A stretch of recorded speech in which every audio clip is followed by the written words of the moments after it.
Book 1, Part 1 of the Aeneid.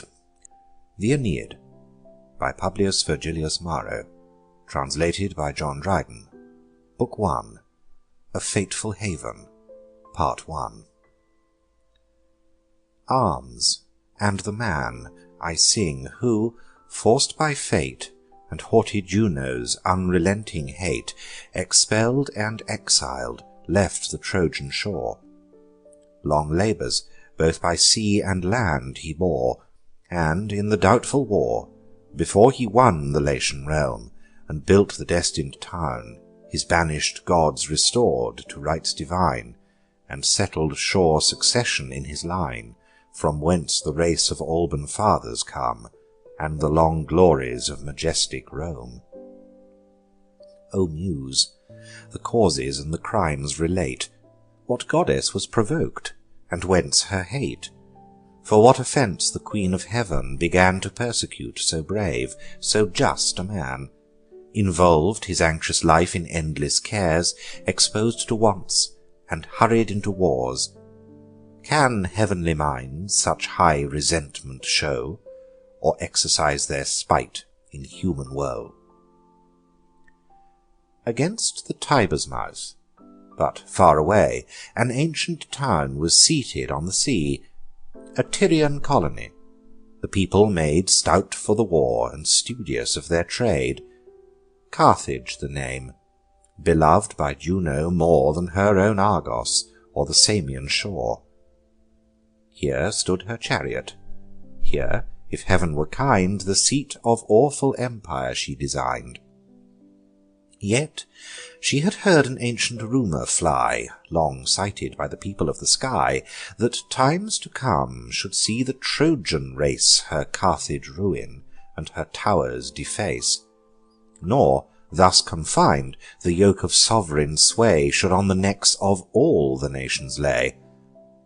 She pondered this, and feared it was in fate, nor could forget the war she waged of late for conquering Greece against the Trojan state. Besides, long causes working in her mind, and secret seeds of envy lay behind. Deep graven in her heart, the doom remained of partial Paris, and her form disdained. The grace bestowed on ravished Ganymede, Electra's glories, and her injured bed. Each was a cause alone, and all combined to kindle vengeance in her haughty mind.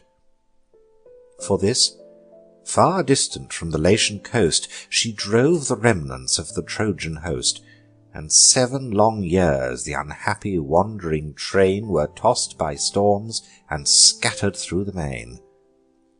Such time, such toil required the Roman name, such length of labour for so vast a frame. Now scarce the Trojan fleet with sails and oars had left behind the fair Sicilian shores, entering with cheerful shouts the watery Rhine, and ploughing frothy furrows in the main, when, labouring still with endless discontent, the Queen of Heaven did thus her fury vent. "Then am I vanquished? Must I yield?" said she, "and must the Trojans reign in Italy?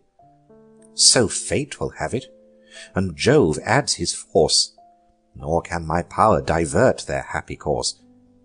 Could angry Pallas, with revengeful spleen, the Grecian navy burn, and drown the men?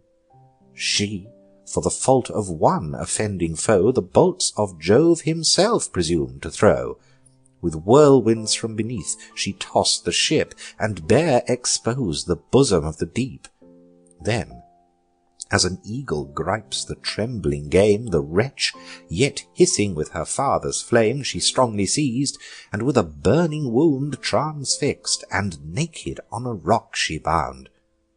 But I, who walk in awful state above the majesty of heaven, the sister wife of Jove, for length of years my fruitless force employ against the thin remains of ruined Troy. What nations now to Juno's power will pray, or offerings on my slighted altars lay." Thus raged the goddess, and with fury fraught. The restless regions of the storms she sought, where, in a spacious cave of living stone, the tyrant Aeolus from his airy throne with power imperial curbs the struggling winds, and sounding tempests in dark prisons binds. This way and that the impatient captives tend, and, pressing for release, the mountains rend. High in his hall the undaunted monarch stands, and shakes his sceptre, and their rage commands, which, did he not, their unresisted sway would sweep the world before them in their way.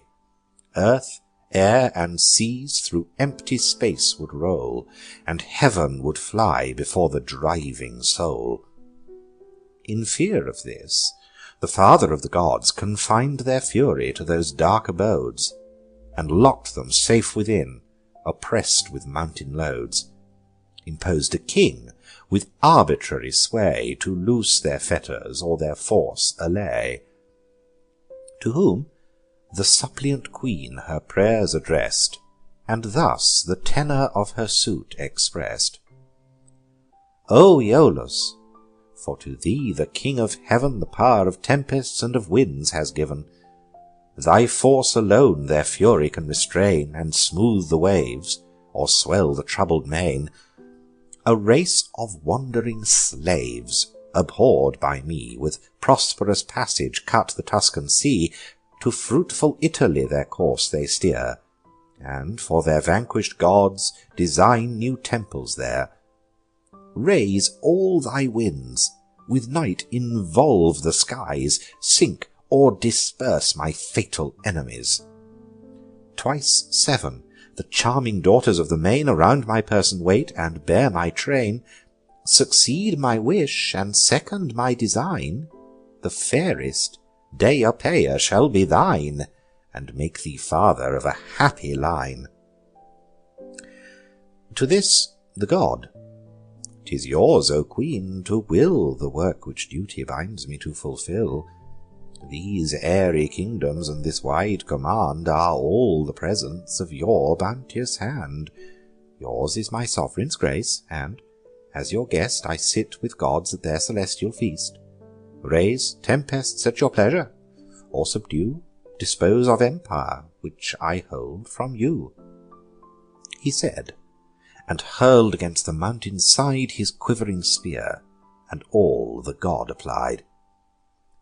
The raging winds rush through the hollow wound, and dance aloft in air, skim along the ground, then, settling on the sea, the surges sweep, raise liquid mountains, and disclose the deep. South, east, and west with mixed confusion roar, and roll the foaming billows to the shore. The cables crack, the sailors' fearful cries ascend, and sable night involves the skies, and heaven itself is ravished from their eyes. Loud peals of thunder from the poles ensue, then flashing fires the transient light renew. The face of things a frightful image bears, and present death in various forms appears. Struck with unusual fright, the Trojan chief with lifted hands and eyes invokes relief, and "Thrice and 4 times happy those," he cried, "that under Ilian walls before their parents died. Tydides, bravest of the Grecian train, why could not I by that strong arm be slain, and lie by noble Hector on the plain? Or great Sarpedon, in those bloody fields where Simois rolls the bodies and the shields of heroes, whose dismembered hands yet bear the dart aloft, and clench the pointed spear." Thus, while the pious prince his fate bewails, fierce Boreas drove against his flying sails, and rent the sheets. The raging billows rise, and mount the tossing vessels to the skies, nor can the shivering oars sustain the blow. The galley gives her side, and turns her prow, while those astern, descending from the steep, through gaping waves, behold the boiling deep. 3 ships were harried by the southern blast, and on the secret shelves with fury cast. Those hidden rocks the Ausonian sailors knew, they called them altars when they rose in view, and showed their spacious backs above the flood.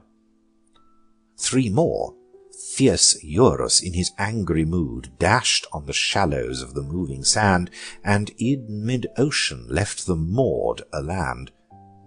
Orontes' bark, that bore the Lycian crew, a horrid sight, even in the hero's view, from stem to stern by waves was overborne.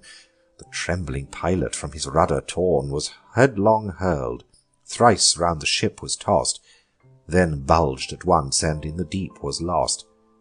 And here and there above the waves were seen arms, pictures, precious goods, and floating men.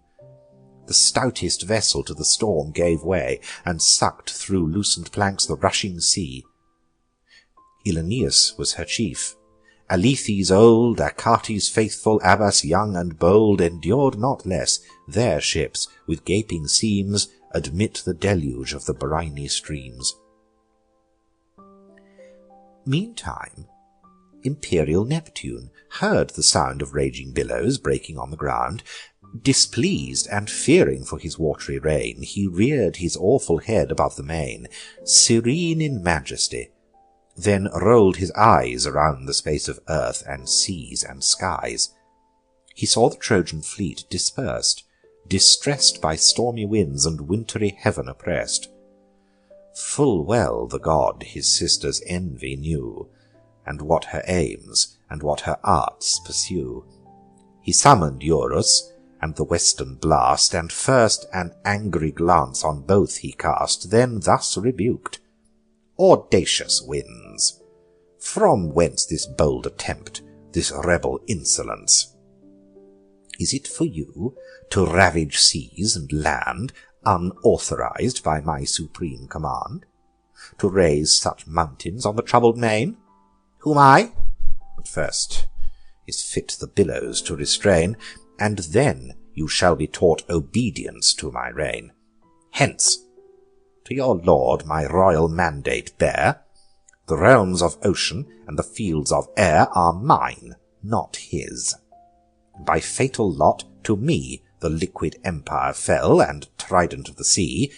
His power to hollow caverns is confined. There let him reign, the jailer of the wind. With hoarse commands his breathing subjects call, and boast and bluster in his empty hall." He spoke, and while he spoke he smoothed the sea, dispelled the darkness, and restored the day. Cymothoe, Triton, and the sea-green train of beauteous nymphs, the daughters of the main, clear from the rocks the vessels with their hands. The god himself with ready trident stands, and opes the deep, and spreads the moving sands, then heaves them off the shoals. Where'er he guides his finny coursers, and in triumph rides, the waves unruffle, and the sea subsides. As when in tumults rise the ignoble crowd, mad are their notions, and their tongues are loud, and stones and brands in rattling volleys fly, and all the rustic arms that fury can supply, if then some grave and pious man appear, they hush their noise, and lend a listening ear. He soothes with sober words their angry mood, and quenches their innate desire of blood. So, when the father of the flood appears, and o'er the seas his sovereign trident rears, their fury falls. He skims the liquid plains high on his chariot, and with loosened reins majestic moves along, and awful peace maintains. The weary Trojans ply their shattered oars to nearest land, and make the Libyan shores. Within a long recess there lies a bay. An island shades it from the rolling sea, and forms a port secure for ships to ride. Broke by the jutting land on either side, in double streams the briny waters glide. Betwixt 2 rows of rocks a sylvan scene appears above, and groves for ever green. A grot is formed beneath, with mossy seats to rest the Nereids and exclude the heats. Down through the crannies of the living walls the crystal streams descend in murmuring falls. No hawsers need to bind the vessels here, nor bearded anchors, for no storms they fear. 7 ships within this happy harbour meet, the thin remainders of the scattered fleet. The Trojans, worn with toils and spent with woes, leap on the welcome land and seek their wished repose. First, good Achates with repeated strokes of clashing flints their hidden fire provokes.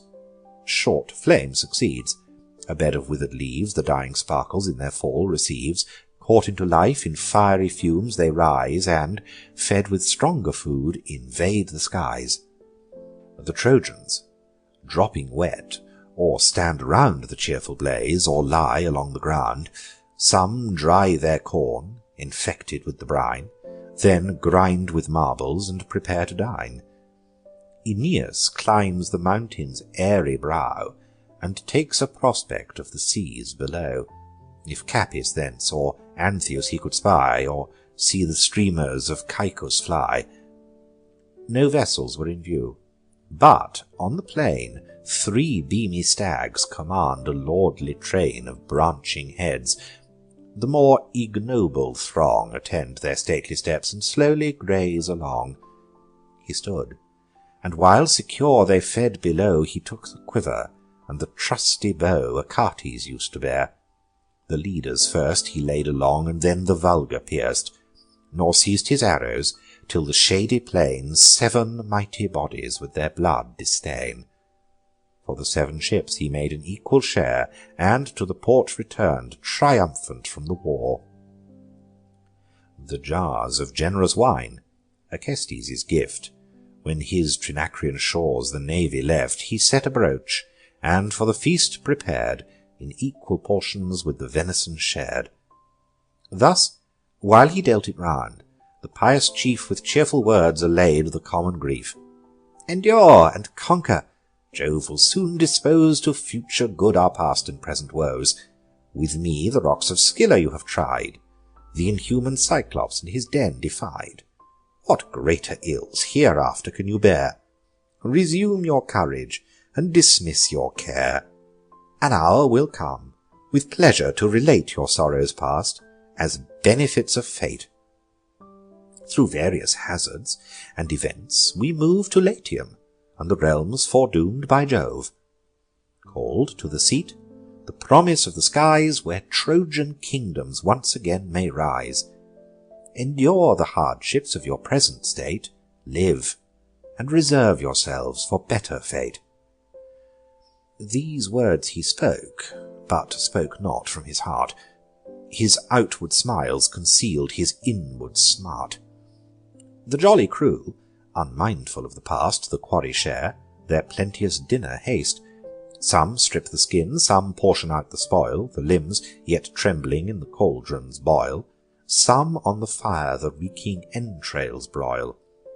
Stretched on the grassy turf, at ease they dine, restore their strength with meat, and cheer their souls with wine.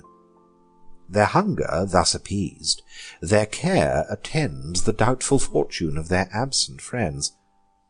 Alternate hopes and fears their minds possess, whether to deem them dead or in distress. Above the rest, Aeneas mourns the fate of brave Orontes, and the uncertain state of Gyas, Lycus, and of Amycus. The day, but not their sorrows, ended thus.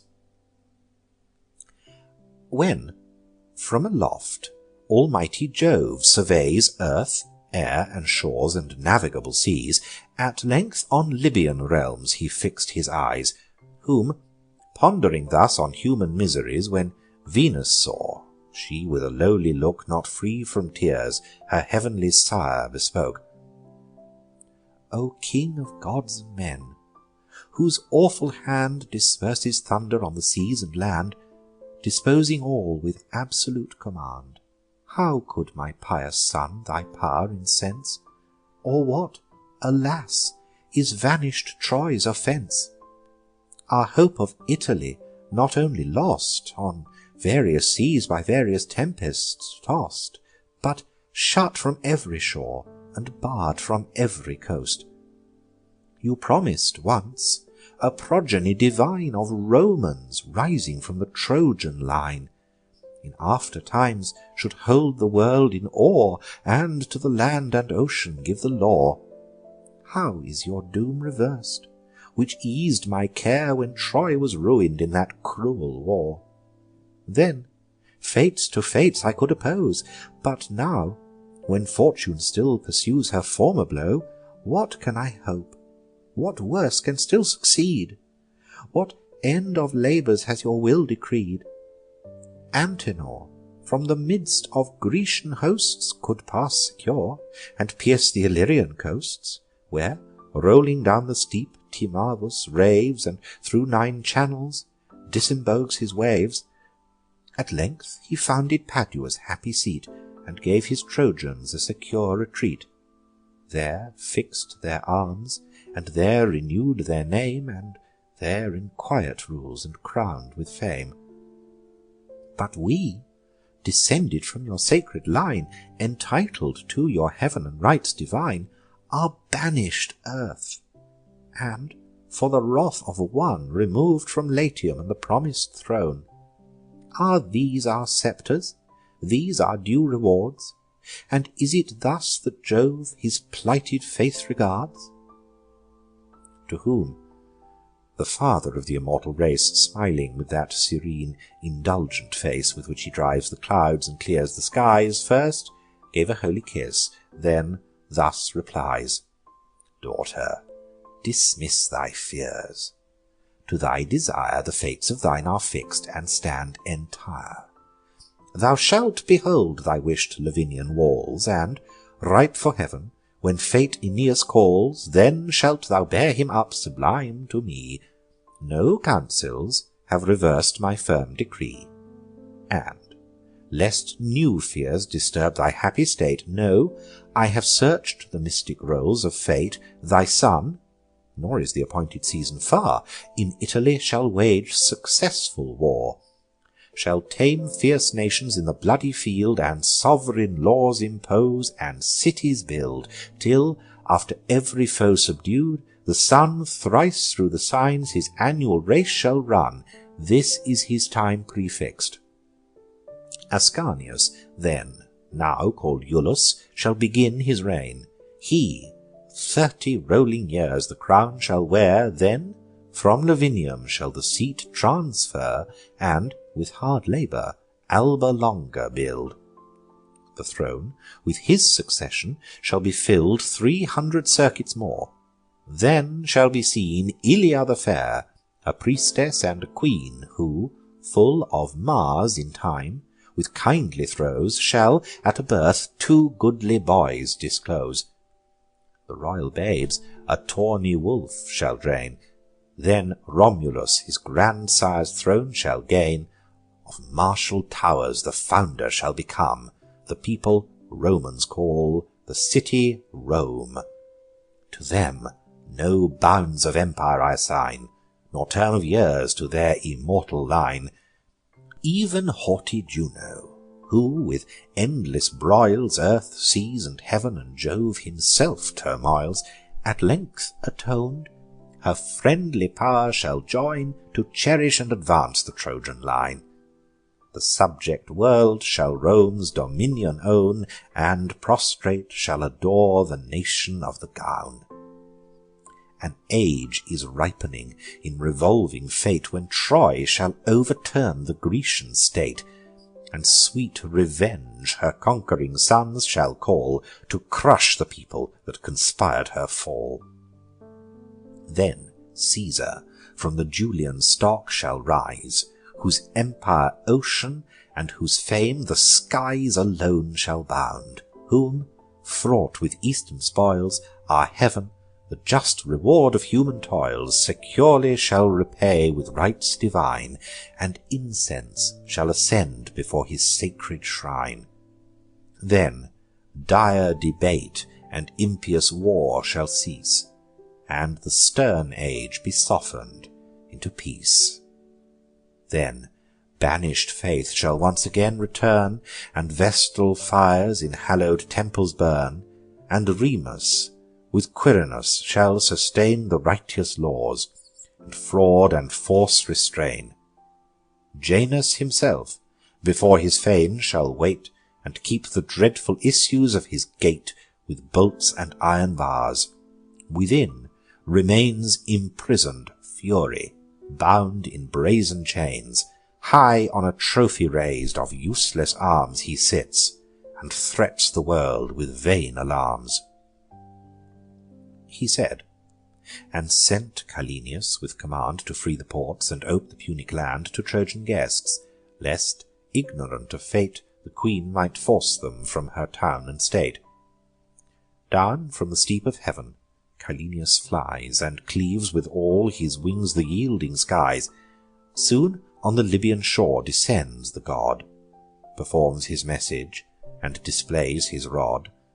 The surly murmurs of the people cease, and, as the fates required, they give the peace. The queen herself suspends the rigid laws, the Trojans pities, and protects their cause. Meantime, in shades of night Aeneas lies, care seized his soul, and sleep forsook his eyes. But when the sun restored the cheerful day, he rose, the coast and country to survey, anxious and eager to discover more. It looked a wild, uncultivated shore, but whether humankind or beasts alone possessed the new-found region was unknown.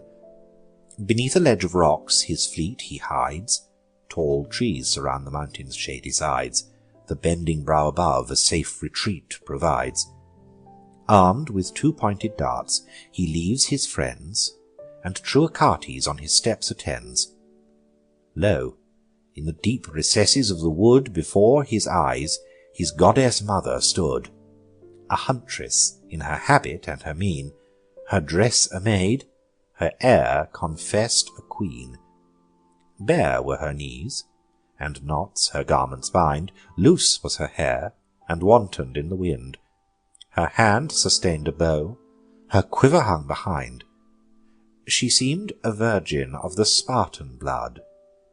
With such array Harpalyce bestrode her Thracian courser, and outstripped the rapid flood.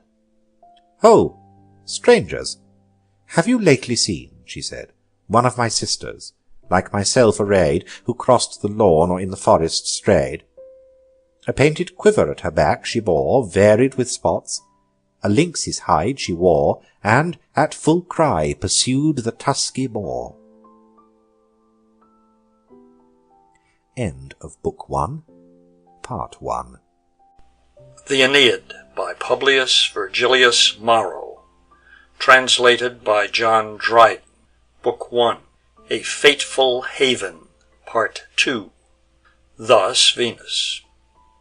Thus her son replied again: "None of your sisters have we seen or heard, O Virgin, or what other name you bear above that style. O more than mortal fair, your voice and mien celestial birth betray.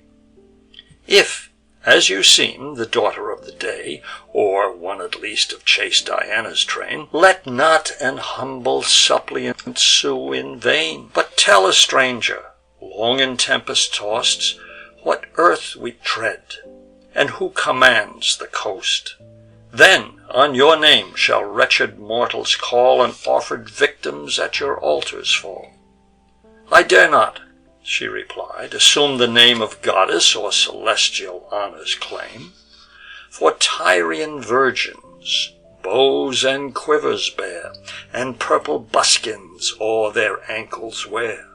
No, gentle youth, in Libyan lands you are, a people rude in peace and rough in war. The rising city, which from far you see, is Carthage, an Tyrian colony. Phoenician Dido rules the growing state, who fled from Tyre to shun her brother's hate. Great were her wrongs, her story full of fate, which I will sum in short. Sichaeus, known for wealth and brother to the Punic throne, possessed fair Dido's bed, and either heart at once was wounded with an equal dart. Her father gave her, yet a spotless maid, Pygmalion, then the Tyrian sceptre swayed, one who condemned divine and human law. Then strife ensued, and cursed gold the cause. The monarch, blinded by desire of wealth, with steel invades his brother's life by stealth. Before the sacred altar made him bleed, and long from her concealed the cruel deed. Some tale, some new pretence he daily coined to soothe his sister and delude her mind. At last, in dead of night, the ghost appears of her unhappy lord. The spectre stared, and with erected eyes his bloody bosom bares. The cruel altars and his fate he tells, and the dire secret of his house reveals. Then warns the widow with her household gods to seek a refuge in remote abodes. Last, to support her in so long a way, he shows her where his hidden treasure lay. Admonished thus, and seized with mortal fright, the queen provides companions of her flight. They meet, and all combine to leave the state who hate the tyrant, or who fear his hate. They seize a fleet, which ready rigged they find, nor is Pygmalion's treasure left behind. The vessels, heavy laden, put to sea. With prosperous winds, a woman leads the way. I know not if by stress of weather driven, or was their fatal course disposed by heaven. At last they landed, where from far your eyes may view the turrets of New Carthage rise. There bought a space of ground, which Brysa called from the bull's hide, they first enclosed and walled. But whence are you? What country claims your birth? What seek you, strangers, on our Libyan earth? To whom, with sorrow streaming from his eyes and deeply sighing, thus her son replies: Could you with patience hear, or I relate, O nymph, the tedious annals of our fate, through such a train of woes if I should run, the day would sooner than the tale be done. From ancient Troy by force expelled we came, if you by chance have heard the Trojan name. On various seas by various tempests tossed, at length we landed on your Libyan coast. The good Aeneas I am called, a name while fortune favored not unknown to fame.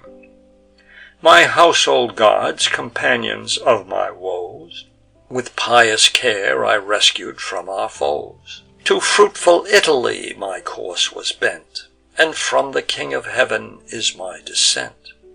With twice 10 sails I crossed the Phrygian sea. Fate and my mother goddess led my way. Scarce 7 the thin remainders of my fate, from storms preserved, within your harbour meet. Myself distressed, an exile and unknown, debarred from Europe and from Asia thrown, in Libyan deserts wander thus alone. His tender parent could no longer bear, but interposing sought to soothe his care. Whoe'er you are, not unbeloved by heaven, since on our friendly shore your ships are driven, have courage, to the gods permit the rest, and to the queen expose your just request. Now take this earnest of success, for more. Your scattered fleet is joined upon the shore. The winds are changed, your friends from danger free, or I renounce my skill in augury. 12 swans behold in beauteous order move, and stoop with closing pinions from above. whom late the bird of Jove had driven along. And though the clouds pursued the scattering throng, now, all united in a goodly team, they skim the ground and seek the quiet stream. As they, with joy returning, clap their wings, and ride the circuit of the skies in rings. Not otherwise your ships and every friend already hold the port, or with swift sails descend. No more advice is needful, but pursue the path before you, and the town in view. Thus having said, she turned, and made appear her neck refulgent and dishevelled hair, which flowing from her shoulders reached the ground, and widely spread ambrosial scents around. In length of train descends her sweeping gown, and by her graceful walk the Queen of Love is known. The prince pursued the parting deity with words like these: "Ah, whither do you fly, unkind and cruel, to deceive your son, in borrowed shapes and his embrace to shun? Never to bless my sight but thus unknown, and still to speak in accents not your own." Against the goddess these complaints he made, but took the path, and her commands obeyed. They march obscure, for Venus kindly shrouds with mist their persons, and involves in clouds, that, thus unseen, their passage none might stay, or force to tell the causes of their way. This part performed, the goddess flies sublime, to visit Paphos and her native clime, where garlands evergreen and fair, with vows are offered, and with solemn prayer. 100 altars in her temple smoke, 1,000 bleeding hearts her power invoke. They climb the next ascent, and looking down now at a nearer distance view the town. The prince with wonder sees the stately towers, which late were huts and shepherds' homely bowers, the gates and streets, and hears from every part the noise and busy concourse of the mart. The toiling Tyrians on each other call, to ply the labor. Some extend the wall, some build a citadel, the brawny throng, or dig or push unwieldy stones along. Some for their dwellings choose a spot of ground, which, first designed, with ditches they surround. Some laws ordain, and some attend the choice of holy senates, and elect by voice. Here some design a mole, while others there lay deep foundations for a theatre. From marble quarries mighty columns hew, for ornaments of scene and future view. Such is their toil, and such their busy pains, as exercise the bees in flowery plains. When winter past and summer scarce begun, invites them forth to labor in the sun. Some lead their youth abroad, while some condense their liquid store, and some in cells dispense. Some at the gate stand ready to receive the golden burden, and their friends relieve. All with united force combine to drive the lazy drones from the laborious hive. With envy stung, they view each other's deeds, the fragrant work with diligence precedes. Thrice happy you, whose walls already rise, Aeneas said, and viewed with lifted eyes their lofty towers. Then, entering at the gate, concealed in clouds prodigious to relate, he mixed unmarked among the busy throng, borne by the tide, and passed unseen along.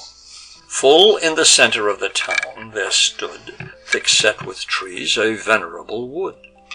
The Tyrians landed near this holy ground, and digging here a prosperous omen found. From under earth a courser's head they drew, their growth and fortune to foreshew. This fated sign their foundress Juno gave, of a soil fruitful and a people brave. Sidonian Dido here with solemn state did Juno's temple build and consecrate. enriched with gift, and with a golden shrine. But more the goddess made the place divine. On brazen steps the marble threshold rose, and brazen plates the cedar beams enclose. The rafters are with brazen coverings crowned, the lofty doors on brazen hinges sound. When first Aeneas this place beheld, revived his courage and his fear expelled. For while, expecting there the queen, he raised his wondering eyes and round the temple gazed, admired the fortune of the rising town, the striving artists and their arts renowned. He saw in order painted on the wall whatever did unhappy Troy befall. The wars that fame around the world had blown, all to the life and every leader known. There Agamemnon, Priam here he spies, and fierce Achilles, who both kings defies. He stopped, and weeping said, O friend, even here the monuments of Trojan woes appear. Our known disaster fill even foreign lands. See here, where old unhappy Priam stands, even the mute walls relate the warrior's fame. And Trojan griefs the Tyrians' pity claim. He said, his tears a ready passage find, devouring what he saw so well designed, and with an empty picture fed his mind. For there he saw the fainting Grecians yield, and here the trembling Trojans quit the field, pursued by fierce Achilles through the plain, on his high chariot driving o'er the slain. The tents of Rhesus next his grief renew, by their white sails betrayed to nightly view. And wakeful Diomed, whose cruel sword the sentries slew, nor spared their slumbering lord, then took the fiery steeds, ere yet the food of Troy they taste or drink the Xanthian flood. Elsewhere he saw where Troilus defied Achilles and unequal combat tried. Then where boy disarmed with loosened reins was by his horses hurried o'er the plains, hung by the neck and hair and dragged around, with hostile spear yet sticking in his wound, with tracks of blood inscribed the dusty ground. Meantime the Trojan dames, oppressed with woe, to Pallas fain in long procession go, in hopes to reconcile their heavenly foe. They weep, they beat their breasts, they rend their hair, then rich embroidered vests for presents bear. But the stern goddess stands unmoved with prayer. Thrice round the Trojan walls Achilles drew the corpse of Hector, whom in fight he slew. Here Priam sues, and there for sums of gold the lifeless body of his son is sold. So sad an object, and so well expressed, drew sighs and groans from the grieved hero's breast, to see the figure of his lifeless friend, and his old sire his helpless hand extend. Himself he saw among the Grecian train, mixed in the bloody battle on the plain, and swarthy Memnon in his arms he knew, his pompous ensigns and his Indian crew.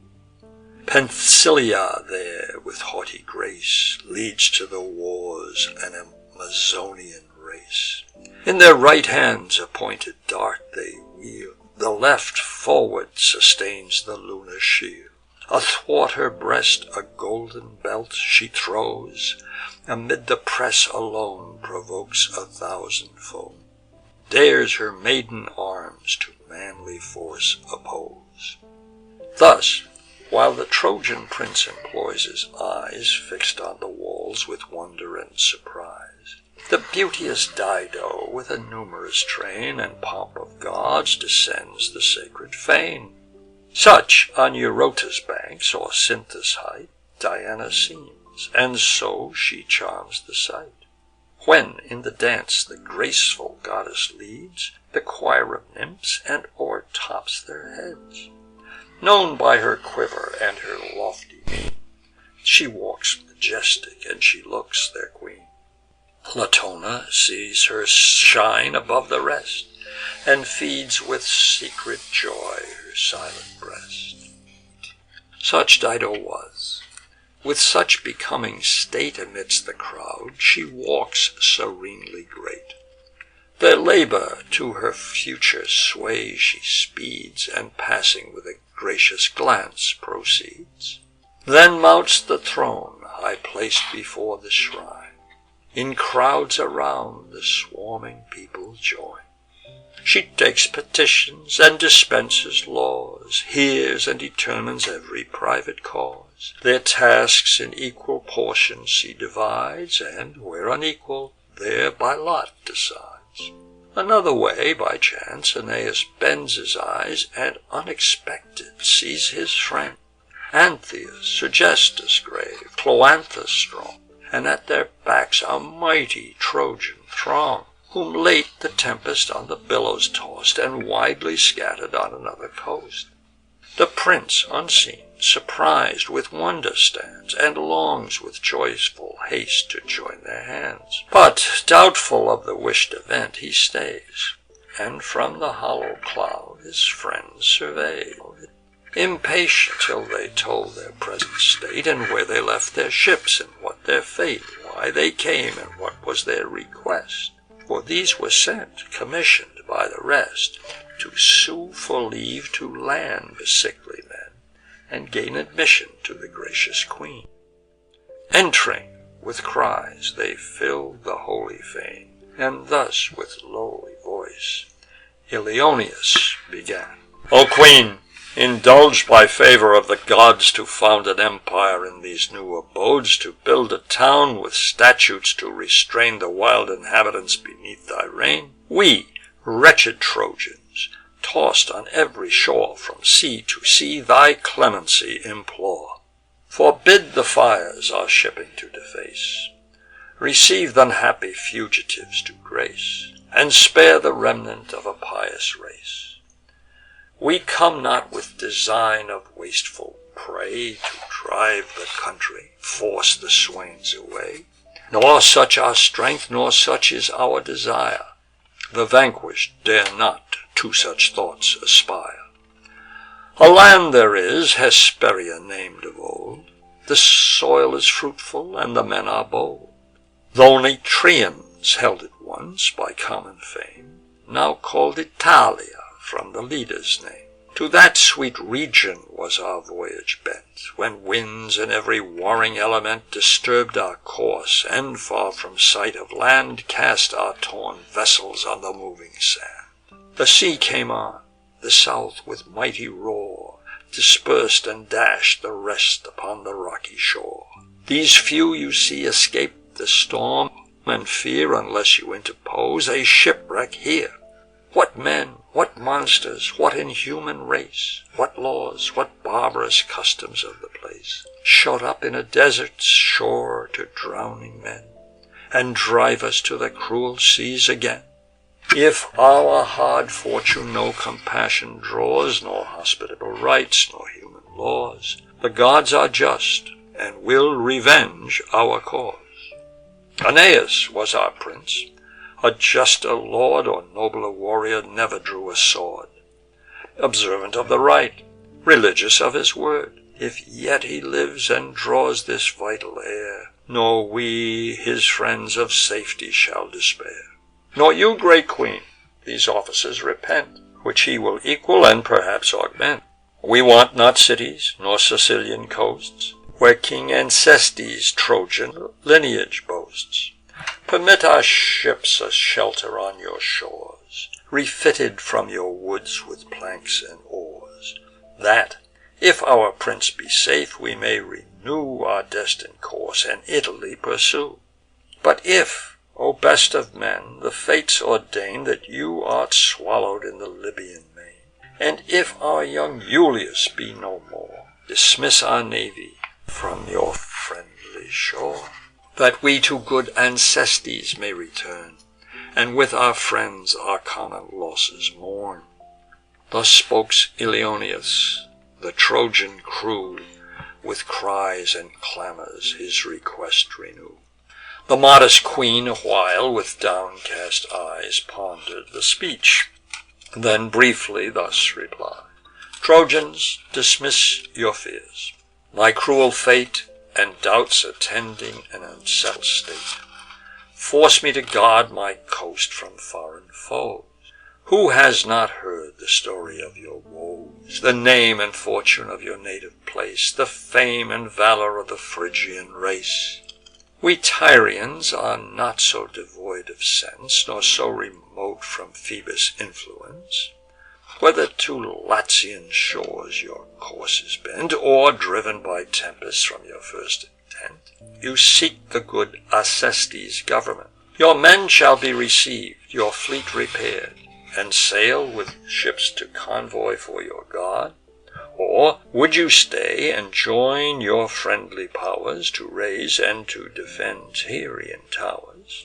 My wealth, my city, and myself are yours. And would to heaven the storm you felt would bring on Carthaginian coasts your wandering king. My people shall by my command explore the ports and creeks of every winding shore, and towns and wilds and shady woods in quest of so renowned and so desired a guest. Raised in his mind the Trojan hero stood, and longed to break out from his ambient cloud. Achates founded, and thus urged his way: "From whence, O goddess born, this long delay? What more can you desire? Your welcome sure, your fleet in safety, and your friends secure. One only wants, and him we saw in vain oppose the storm, and swallowed in the main. Orontes in his fate our forfeit paid. The rest agrees with what your mother said." Scarce had he spoken, when the cloud gave way, the mists flew upward, and dissolved in day. The Trojan chief appeared in open sight, august in visage, and serenely bright. His mother goddess, with her hands divine, had formed his curling locks, and made his temples shine, and given his rolling eyes a sparkling grace, and breathed a youthful vigor on his face, like polished ivory, beauteous to behold, of Parian marble when encased in gold. Thus radiant from the circling cloud he broke, and thus with manly modesty he spoke: "He whom you seek am I, by tempest tossed, and saved from shipwreck on your Libyan coast, presenting a gracious queen before your throne, a prince that owes his life to you alone. Fair majesty, the refuge and redress of those whom fate pursues and wants oppress. You, who our pious offices employ to save the relics of abandoned Troy, receive the shipwrecked on your friendly shore, with hospitable rites relieve the poor. Associate in your town a wandering train, and strangers in your palace entertain. What thanks can wretched fugitives return, who scattered through the world in exile mourn? The gods, if gods to goodness are inclined, if acts of mercy touch their heavenly mind, and more than all their gods your generous heart, conscious of worth, requite its own desert. In you this age is happy, and this earth, and parents more than mortal gave you birth. While rolling rivers into seas shall run, and round the space of heaven the radiant sun, while trees the mountain tops with shade supply, your honor, name, and praise shall never die. Whate'er abode my fortune has assigned, your image shall be present in my mind." Thus having said, he turned with pious haste, and joyful his expecting friends embraced. With his right hand Ilioneus was graced, Serestus with his left, then to his breast Cloanthus thus, and the noble Gyas pressed, and so by turns descended to the rest. The Tyrian queen stood fixed upon his face, pleased with his motions, ravished with his grace, admired his fortunes, more admired the man, Then recollected stood, and thus began. What fate, O goddess born, what angry powers have cast you shipwrecked on our barren shores? Are you the great Aeneas, known to fame, who from celestial seed your lineage claim? The same Aeneas whom fair Venus bore to famed Anchises on the Idaean shore? It calls unto my mind, though then a child, when Teucer came from Salamis exiled, and sought my father's aid to be restored. My father Belus then, with fire and sword, invaded Cyprus, made the region bare, and conquering, finished the successful war. From him the Trojan seas I understood, the Grecian chiefs, and your illustrious blood. Your foe himself the Dardan valor praised, and his own ancestry from Trojans raised. Enter, my noble guest, and you shall find, if not a costly welcome, yet a kind. I, for myself, like you, have been distressed, till heaven afforded me this place of rest. Like you, an alien in a land unknown, I learned to pity woes so like my own. She said, and to the palace led her guest, then offered incense and proclaimed a feast. Nor yet less careful for her absent friends, twice 10 fat oxen to the ship she sends, besides 100 boars and 100 lambs, with bleating cries attend their milky dams. And jars of generous wine in spacious bowls she gives, cheer the sailors' drooping souls. Now purple hangings clothe the palace walls, and sumptuous feasts are made in splendid hall. On Tyrian carpets richly wrought they dine, with loads of massy plate the sideboards shine, and antique vases all of gold embossed, the gold himself inferior to the cost. Of curious work whereon the sides were seen the fights and figures of illustrious men, from their first founder to the present queen.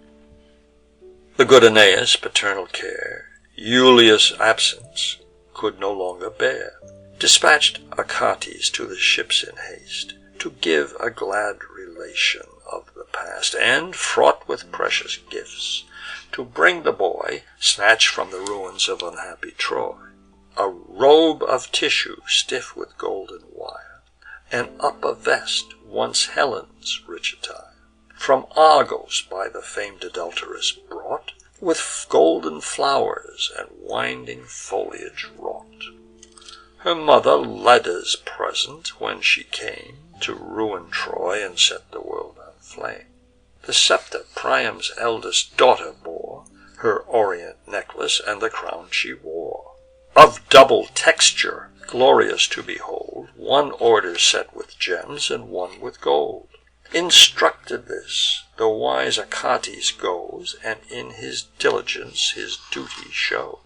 But Venus, anxious for her son's affairs, new counsels tries, and new designs prepares, that Cupid should assume the shape and face of sweet Ascanius, and the sprightly Grace should bring presents in her nephew's stead, and in Eliza's veins the gentle poison shed, for much she feared the Tyrians' double tongue, and knew the town to Juno's care belonged. These thoughts by night her golden slumbers broke, and thus alarmed to winged love she spoke.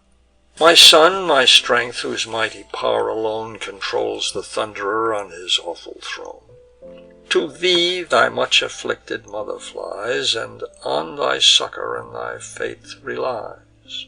Thou knowest, my son, how Jove's revengeful wife by force and fraud attempts thy brother's life, and often hast thou mourned with me his pains. Him Dido now with blandishment detains, but I suspect the town where Juno reigns. For this 'tis needful to prevent her art, and fire with love the proud Phoenician's heart. A love so violent, so strong, so sure, as neither age can change nor art can cure. How this may be performed, now take my mind. Ascanius, by his father, is designed to come with presents laden from the port, to gratify the queen and gain the court. I mean to plunge the boy in pleasing sleep, and ravish in Italian bowers to keep on high Cythera, that the sweet deceit may pass unseen, and none prevent the cheat. Take thou his form and shape, I beg the grace, but only for a night's revolving space. Thyself a boy, assume a boy's dissembled face, that when, amidst the fervour of the feast, the Tyrian hugs and fonds thee on her breast, and with sweet kisses in her arms constrain, thou mayest infuse thy venom in her veins. The god of love obeys, and sets aside his bow and quiver, and his plumy pride. He walks Iulus in his mother's sight, and in the sweet resemblance takes delight. The goddess then to young Ascanius flies, and in a pleasing slumber seals his eyes. Lulled in her lap amidst a train of loves, she gently bears him to her blissful groves. Then with a wreath of myrtle crowns his head, and softly lays him in a flowery bed. Cupid, meantime, assumed his form and fate, following Achates with a shorter pace, and brought the gifts. The queen already sate amid the Trojan lords in shining state. High on a golden bed, her princely guest was next her side, in order sate the rest. Then canisters with bread are heaped on high, the attendants water for their hands supply, and, having washed, with silken towels dry. Next 50 handmaids in long order bore the censers, and with fumes the gods adore. Then youths, and virgins twice as many, joined to place the dishes and to serve the wine. The Tyrian train, admitted to the feast, approach, and on the painted couches rest. All on the Trojans' gifts with wonder gaze, but view the beauteous boy with more amaze. His rosy-colour'd cheeks, his radiant eyes, his motions, voice, and shape, and all the gods disguise, nor pass unpraised the vest and veil divine, which wandering foliage and which flowers intertwine. Far above the rest, the royal dame, already doomed to love's disastrous flame, with eyes insatiate and tumultuous joy, beholds the presents and admires the boy. The guileful god about the hero long with children's play and false embraces hung. Then sought the queen. She took him to her arms with greedy pleasure and devoured his charms. Unhappy Dido little thought what guest, how dire a god she drew so near her breast.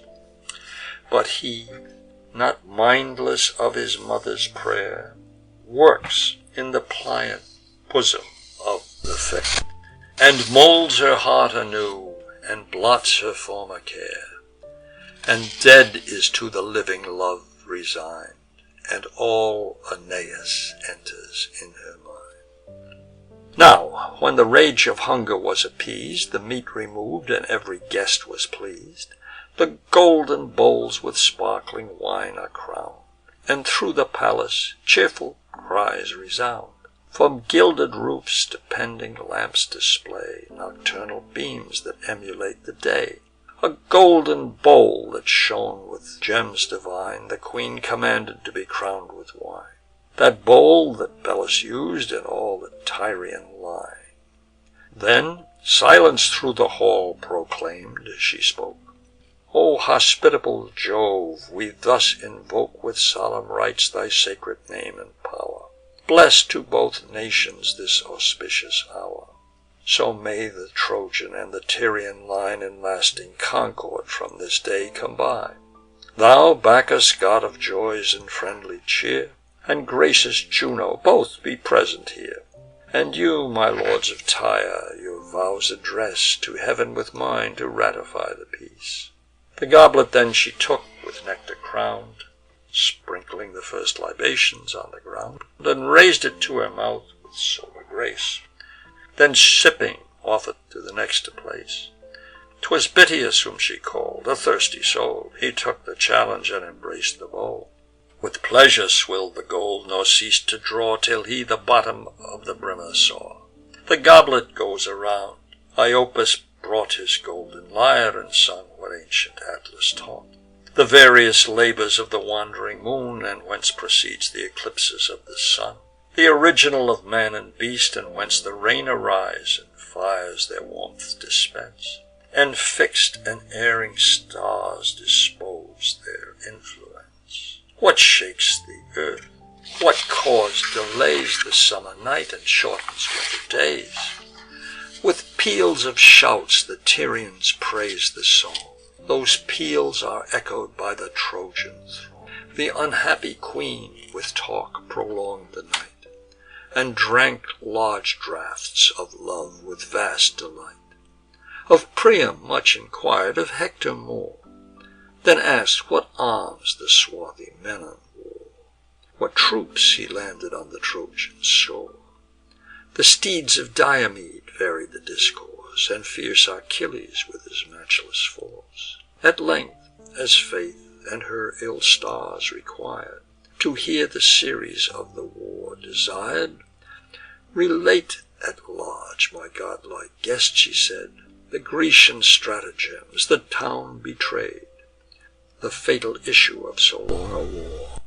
Your flight, your wanderings, and your woes declare. For, since on every sea, on every coast, your men have been distressed, your navy tossed, 7 times the sun has either tropic viewed, the winter banished, and the spring renewed. End of Book 1. Book 2, Part 1 of the Aeneid. The Aeneid, by Publius Virgilius Maro, translated by John Dryden. Book 2, How They Took the City, Part 1. All were attentive to the godlike man, when from his lofty couch he thus began. Great Queen, what you command me to relate renews the sad remembrance of our fate. An empire from its old foundations rent, and every woe the Trojans underwent. A peopled city made a desert place. All that I saw, and part of which I was, not even the hardest of our foes could hear, nor stern Ulysses tell without a tear. And now the latter watch of wasting night, and setting stars to kindly rest invite. But since you take such interest in our woe, and Troy's disastrous end desire to know, I will restrain my tears and briefly tell what in our last and fatal night befell. By destiny compelled, and in despair, the Greeks grew weary of the tedious war, and by Minerva's aid a fabric rear'd, which like a steed of monstrous height appear'd. The sides were planked with pine, they feign'd it made for their return, and thus this vow they paid. Thus they pretend, but in the hollow side selected numbers of their soldiers hide. With inward arms the dire machines they load, and iron bowels stuff the dark abode. In sight of Troy lies Tenedos, an isle, while fortune did on Priam's empire smile. Renowned for wealth, but since a faithless bay, where ships exposed to wind and weather lay. There was their fleet concealed, we thought, for Greece. Their sails were hoisted, and our fears release.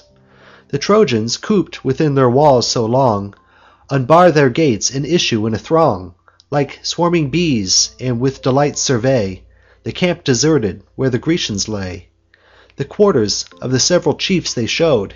Here Phoenix, here Achilles made abode.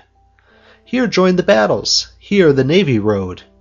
Part on the pile their wondering eyes employ, the pile by Pallas raised to ruin Troy.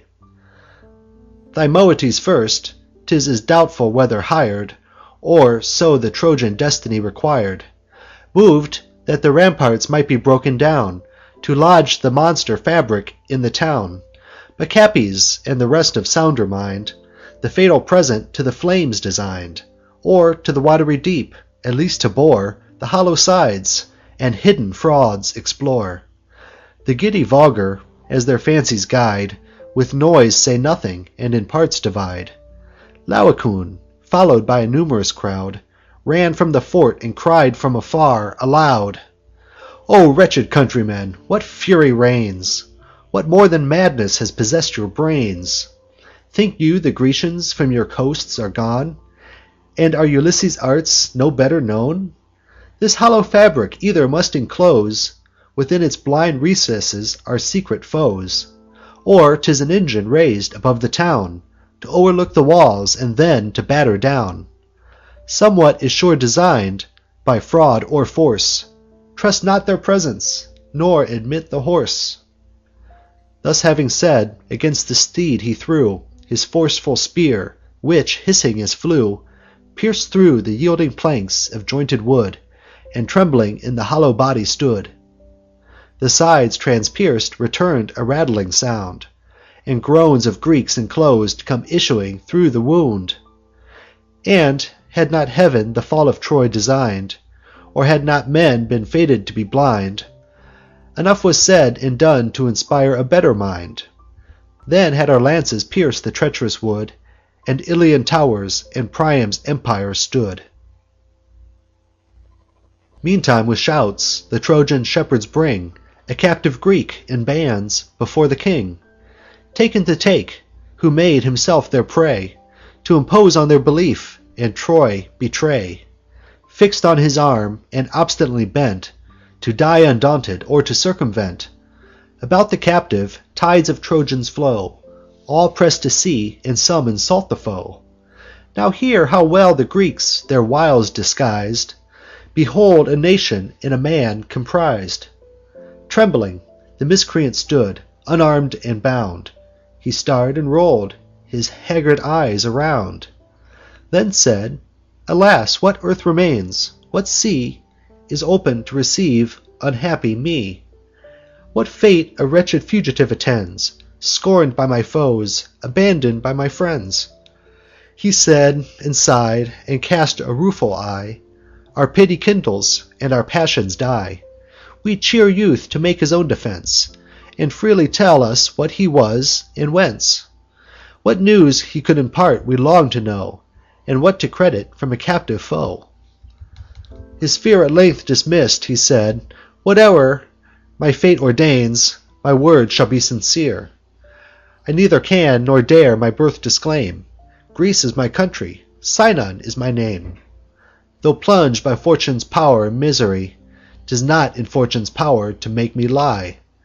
If any chance has hither brought me the name of Palamedes, not unknown to fame, who suffered from the malice of the times, accused and sentenced for pretended crimes, because these fatal wars he would prevent, whose death the wretched Greeks too late lament. Me then a boy, my father poor and bare, of other means committed to his care, his kinsman and companion in the war. While fortune favour'd, while his arms support the cause, and ruled the councils of the court, I made some figure there, nor was my name obscure, nor I without my share of fame. But when Ulysses with fallacious arts had made impression in the people's hearts, and forged a treason in my patron's name, I speak of things too far divulged by fame, my kinsman fell.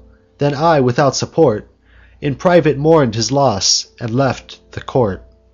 Mad as I was, I could not bear his fate with silent grief, but loudly blamed the state, and cursed the direful author of my woes. 'Twas told again, and hence my ruin rose. I threatened, if indulgent heav'n once more would land me safely on my native shore, his death with double vengeance to restore.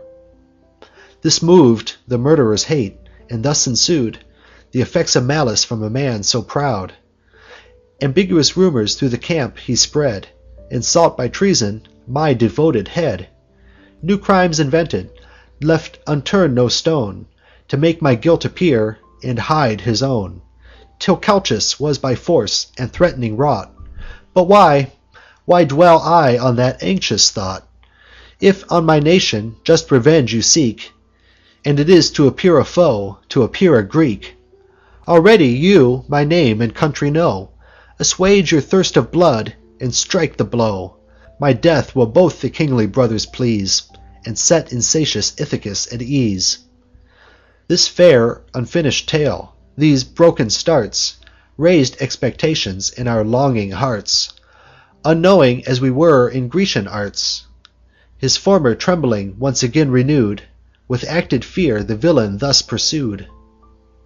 Long had the Grecians, tir'd with fruitless care, and wearied with an unsuccessful war, resolved to raise the siege and leave the town, and had the gods permitted, they had gone. But oft the wintry seas and southern winds withstood their passage home, and changed their minds. Portents and prodigies their souls amazed, but most when this stupendous pile was raised. Then flaming meteors hung in air were seen, and thunders rattled through a sky serene.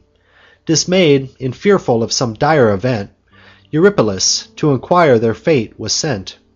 He from the gods this dreadful answer brought: "O Grecians, when the Trojan shores you sought, your passage with a virgin's blood was bought. So must your safe return be bought again, and Grecian blood once more to atone the main." The spreading rumour round the people ran, all fear'd, and each believ'd himself the man. Ulysses took the advantage of their fright, called Calchas, and produced in open sight. Then bade him name the wretch ordained by fate, the public victim, to redeem the state. Already some presaged the dire event, and saw what sacrifice Ulysses meant. For twice 5 days the old seer withstood the intended treason, and was dumb to blood, till, tir'd with endless clamours and pursuit of Ithacus, he stood no longer mute, but, as it was agreed, pronounced that I was destined by the wrathful gods to die. All praised the sentence, pleased the storm should fall on one alone, whose fury threatened all. The dismal day was come, the priests prepare their leaven'd cakes, and fillets for my hair. I followed nature's laws, and must avow I broke my bonds, and fled the fatal blow. Hid in a weedy lake all night I lay, secure of safety when they sailed away. But now what further hopes for me remain? To see my friends, or native soil again? My tender infants, or my careful sire, whom they returning will to death require, will perpetrate on them their first design, and take the forfeit of their heads for mine. Which I, if pity mortal minds could move, if there be faith below, or gods above, if innocence and truth can claim desert, ye Trojans from an injur'd wretch avert. False tears true pity move, the king commands to loose his fetters and unbind his hands. Then adds these friendly words: "Dismiss thy fears, forget the Greeks, be mine as thou wert theirs. But truly tell, was it for force or guile, or some religious end, you raised the pile?" Thus said the king. He, full of fraudful arts, this well-invented tale for truth imparts. "Ye lamps of heaven," he said, and lifted high his hands now free, "thou venerable sky, inviolable powers adorned with dread, ye fatal fillets that once bound this head, ye sacred altars from whose flames I fled, be of all adjur'd, and grant I may without a crime th' ungrateful Greeks betray, reveal the secrets of the guilty state, and justly punish whom I hate. But you, O king, preserve the faith you gave, if I, to save myself, your empire save. The Grecian hopes, and all the attempts they made, were only founded on Minerva's aid. But from the time when impious Diomed, and false Ulysses, that inventive head, her fatal image from the temple drew, the sleeping guardians of the castle slew, her virgin statue with the bloody hands polluted and profaned her holy bands. From thence the tide of fortune left their shore, and ebb'd much faster than it flow'd before. Their courage languished as their hopes decay'd, and Pallas, now adverse, refused her aid. Nor did the goddess doubtfully declare her alter'd mind and alienated care. When first her fatal image touch'd the ground, she sternly cast her glaring eyes around, that sparkled as they roll'd, and seem'd to threat. Her heav'nly limbs distill'd a briny sweat.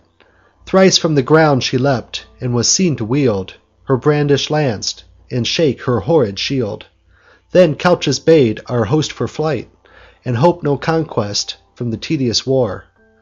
Till first they sail'd for Greece, their prayers besought her injur'd pow'r, and better omens brought. And now their navy plows the watery main, yet soon expect it on your shores again. With Pallas pleas'd, as Calchas did ordain, but first to reconcile the blue-eyed maid, for her stolen statue and her tow'r betray'd. Warn'd by the steer to her offended name, we rais'd and dedicated this wondrous frame, so lofty, lest thro' your forbidden gates it pass and intercept our better fates. For once admitted there, our hopes are lost, and Troy may then a new Palladium boast. For so religion and gods ordain, that, if you violate with hands profane Minerva's gift, your town in flames shall burn. Which omen, O ye gods, on Grecia turn. But, if it climb with your assisting hands the Trojan walls, and in the city stands, then Troy shall Argos and Mycenae burn, and the reverse of fate on us return. With such deceits he gain'd their easy hearts, too prone to credit his perfidious arts. What Diomede, nor Thetis' greater son, 1,000 ships, nor 10 years' siege had done. False tears and fawning words the city won. A greater omen, and of worse portent, did our unwary minds with fear torment, concurring to produce the dire event. Laocoon, Neptune's priest by lot that year, with solemn pomp then sacrificed a steer. When, dreadful to behold, from the sea we spied 2 serpents, rank abreast, the seas divide, and smoothly seep along the swelling tide. Their flaming crests above the waves they show, their bellies seem to burn the seas below. Their speckled tails advance to steer their course, and on the sounding shore the flying billows force. And now the strand, and now the plain they held, their ardent eyes with bloody streaks were filled. Their nimble tongues they brandished as they came, and licked their hissing jaws that spluttered flame. We fled amazed, their destined way to take, and to Laocoon and to his children make. At first round the tender boys they wind, then with their sharpened fangs their limbs and bodies grind. The wretched father running to their aid, with pious haste, but vain, they next invade. Twice round his waist their winding volumes roll'd, and twice about his grasping throat they fold. The priest, thus doubly choked, their crests divide, and tow'ring over his head in triumph ride. With both his hands he labours at the knots, his holy fillets the blue venom blots. His roaring fills the flitting air around. Thus, when an ox receives a glancing wound, he breaks his bands, the fatal altar flies, and with loud bellowing breaks the yielding skies. Their tasks perform'd, the serpents quit their prey, and to the tow'r Pallas make their way. Couch'd at her feet, they lie protected there by her large buckler and pretended spear. Amazement seizes all, the general cry proclaims Laocoon justly doom'd to die, whose hand the will of Pallas had withstood, and dared to violate the sacred wood. All vote to admit the steed, that vows be paid, and incense offered to the offended maid. A spacious breach is made, the town lies bare, some hoisting levers, some the wheels prepare, and fasten to the horses' feet the rest, with cables haul along the unwieldy beast. Each on his own fellow for assistance calls. At length the fatal fabric mounts the walls. Big with destruction, boys with chaplets crown'd, and choirs of virgins sing and dance around. Thus raised aloft, and then descending down, it enters o'er our heads, and threats the town. O sacred city, built by hands divine! O valiant heroes of the Trojan line! 4 times he struck, as oft the clashing sound of arms were heard, and inward groans rebound. Yet, mad with zeal, and blinded with our fate, we haul along the horse in solemn state. Then placed the dire portent within the tower.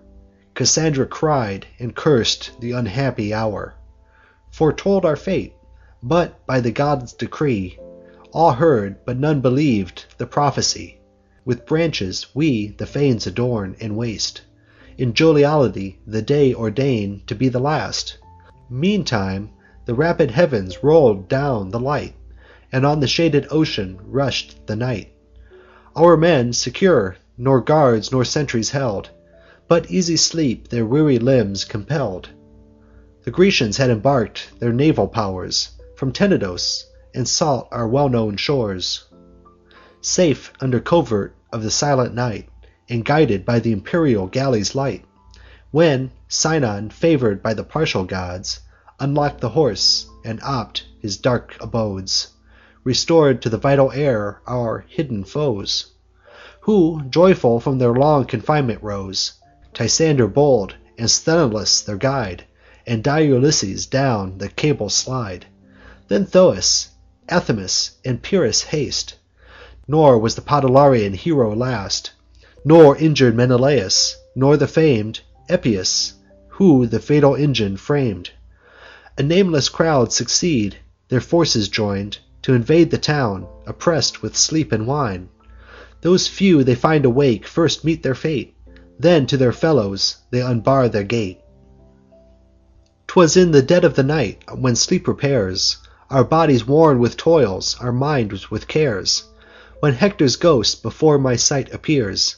A bloody shroud he seemed, and bathed in tears, such as he was when, by Pelides slain, Thessalian coursers dragged him over the plain. Swollen were his feet, as when the thongs were thrust through the bored holes, his body black with dust. Unlike that Hector who returned from toils of war triumphant in Achaean spoils, or him who made the fainting Greeks retire, and launched from their navy Phrygian fire. His hair and beard stood stiffened with his gore, all the wounds he for his country bore now streamed afresh, and with new purple ran.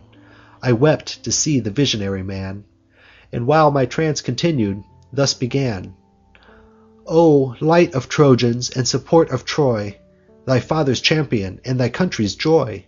O long expected by thy friends, from whence art thou so late returned for our defence? Do we behold thee, wearied as we are, with length of labours and with toils of war? After so many funerals of our own, art thou restored to thy declining town? But say, what wounds are these? What new disgrace deforms the manly features of thy face?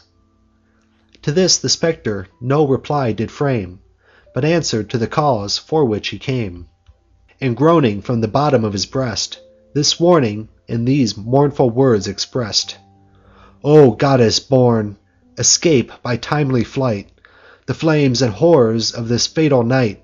The foes already have possessed the wall, Troy nods from high, and totters to her fall. Enough is paid to Priam's royal name, more than enough to duty and to fame. If by a mortal hand my father's throne could be defended, 'twas by mine alone. Now Troy to thee commends her future state, and gives her gods companions of thy fate. From their assistance walls expect, which, wandering long, at last thou shalt erect. He said, and brought to me, from their blest abodes, the venerable statues of the gods, with ancient Vesta from the sacred choir, the wreaths and relics of the immortal fire. Now peals of shouts came thundering from afar, cries, threats, and loud laments, and mingled war. The noise approaches, though our palace stood aloof from streets, encompassed with a wood. Louder, and yet more loud, I hear the alarms of human cries distinct, and clashing arms. Fear broke my slumbers; I no longer stay, but mount the terrace, thence the town survey, and hearken what the frightful sounds convey. Thus, when a flood of fire by wind is borne, crackling it rolls, and mows the standing corn; or deluges, descending on the plains, sweeping over the yellow year, destroy the pains of labouring oxen and peasants' gains, unroot the forest oaks, and bear away flocks, folds, and trees, and undistinguish'd prey, The shepherd climbs the cliff, and sees from afar the wasteful ravaging of the watery war. Then Hector's faith was manifestly clear'd, and the Grecian frauds in open light appear'd. The palace of Deiphobus ascends in smoky flames, and catches on his friends. Ucalegon burns next. The seas are bright with splendor not their own, and shine with Trojan light. New clamors and new clangors now arise, the sound of trumpets mixed with fighting cries. With frenzy seized, I run to meet the alarms, resolved on death, resolved to die in arms. But first to gather friends, and with them to oppose, if fortune favour'd, and repel the foes. Spurr'd by my courage, and by my country fired with sense of honour and revenge inspired. Pantheus, Apollo's priest, a sacred name, had 'scaped the Grecian swords, and pass'd the flame. With relics loaded, to my doors he fled, and by the hand of his tender grandson led. What hope, O Pantheus? Whither can we run? Where make a stand? And what yet may be done? Scarce, said I, when Pantheus with a groan, Troy's no more, and Ilium was a town. The fatal day, the appointed hour is come, when wrathful Jove's irrevocable doom transfers the Trojan state to Grecian hands. The fire consumes the town, the foe commands, and armed hosts, an unexpected force, break from the bows of the fatal horse. Within the gates proud Sinon throws about the flames, and foes for entrance press without. With thousand others, whom I fear to name, more than from Argos or Mycenae came, to several posts their parties they divide. Some block the narrow streets, some scour the wide. The bold they kill, the unwary they surprise. Who fights finds death, and death finds him who flies. The warders of the gate but scarce maintain the unequal combat, and resist in vain. I heard, and heav'n that well-born soul inspires, prompts me thro' lifted swords and rising fires, to run where clashing arms and clamour calls, and rush undaunted to defend the walls. Ripheus and Iphitus by my side engage, for valour one renown'd, and one for age. Dymas and Hypanis by moonlight knew my motions and my mien, and to my party drew. With young Corybus, who by love was led to win renown, and fair Cassandra's bed, and lately brought his troops to Priam's aid, forewarn'd in vain by the prophetic maid, whom when I saw resolv'd in arms to fall, and that one spirit animated all. Brave souls, said I, but brave alas in vain. Come, finish what our cruel fates ordain. You see the desperate state of our affairs, and heaven's protecting powers are deaf to prayers. The passive gods, behold, the Greeks defile their temples, and abandon to the spoil their own abodes. We, feeble few, conspire to save a sinking town involved in fire. Then let us fall, but fall amidst our foes. Despair of life the means of living shows. So bold a speech encouraged their desire of death, and added fuel to their fire. As hungry wolves with raging appetite scour through the fields, nor fear the stormy night, their whelps at home expect the promised food, and long to temper their dry chaps in blood. So rush'd we forth at once, resolv'd to die, resolv'd in death the last extremes to try. We leave the narrow lanes behind, and dare the unequal combat in the public square. Night was our friend, our leader was despair. What tongue can tell the slaughter of that night? What eyes can weep the sorrows and affright? An ancient and imperial city falls. The streets are filled with frequent funerals. Houses and holy temples float in blood, and hostile nations make a common flood. Not only Trojans fall, but, in their turn, the vanquished triumph, and the victors mourn. Ours take courage from despair and night. Confused the fortune is, confused the fight. All parts resound with tumults, plaints, and fears, and grisly death in sundry shapes appears. Androgeos fell among us with his band, who thought us Grecians newly come to land. From whence, said he, my friends, this long delay? You loiter while the spoils are borne away. Our ships are laden with the Trojan store, and you, like truants, come too late ashore. He said, but soon corrected his mistake, found by the doubtful answers which we make. Amazed, he would have shunned the unequal fight, but we, more numerous, intercepted his flight. As when some peasant in a bushy brake has with unwary footing pressed a snake, he starts aside, astonished when he spies his rising crest, blue neck, and rolling eyes. So from our arms surprised Androgeos flies. In vain, for him and his we compassed round, possessed with fear, unknowing of the ground, and of their lives an easy conquest found. Thus fortune on our first endeavour smiled. Coroebus then, with youthful hopes beguiled, swollen with success and a daring mind, this new invention fatally designed. My friends, said he, since fortune shows the way, 'tis fit that we should the auspicious guide obey. For what has she these Grecian arms bestowed, but their destruction and the Trojans' good? Then change we shields and their devices bear, let fraud supply the want of force in war. They find us arms, this said, himself he dressed in dead Androgeos' spoils, his upper vest, his painted buckler, and his plumy crest. Thus Ripheus, Dymas, all the Trojan train, lay down their own attire, and strip the slain. Mixed with the Greeks, we go with ill presage, flattered with hopes to glut our greedy rage. Unknown, assaulting whom we blindly met, and strew with Grecian carcasses the street.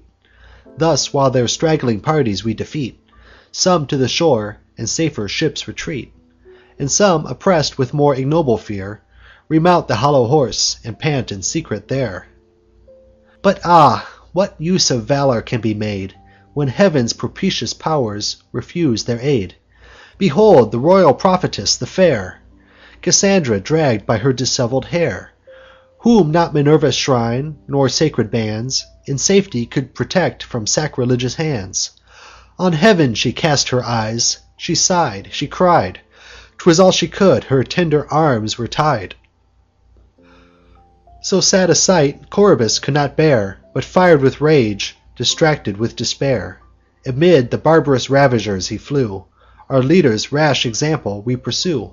But storms of stones from the proud temple's height pour down, and on our battered helms alight.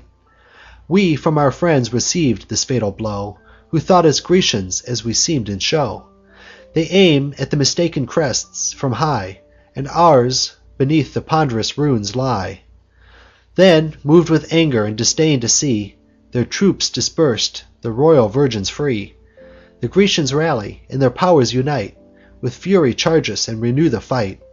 The brother kings with Ajax join their force, and the whole squadron of Thessalian horse. End of Book 2, Part 1. Book 2, Part 2 of the Aeneid.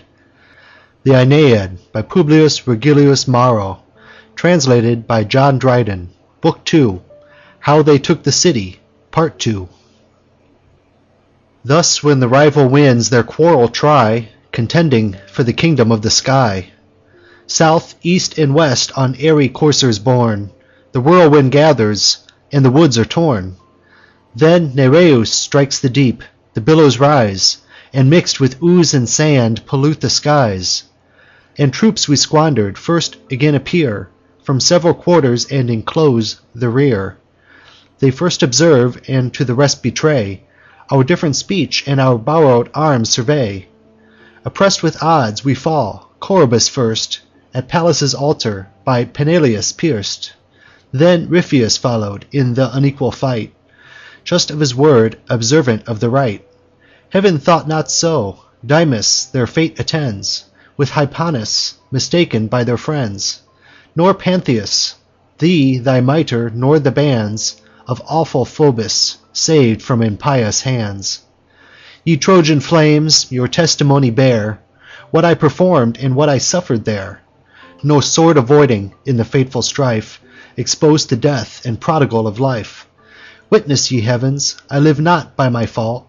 I strove to have deserved the death I sought. But when I could not fight, and would have died, borne off to distance by the growing tide, old Iphitus and I were hurried thence, with Peleus wounded and without defence.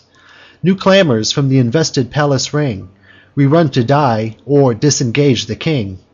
So hot the assault, so high the tumult rose, while ours defend, and while the Greeks oppose, as all that Dardan and Argolic race had been contracted in that narrow space, or as Ilium else were void of fear, and tumult, war, and slaughter only there. Their targets in a tortoise cast, the foes, securely advancing, to the turrets rose. Some mount the scaling ladders, some, more bold, swerve upwards, and by posts and pillars hold. Their left hand gripes their bucklers in the ascent, and with their right they seize the battlement.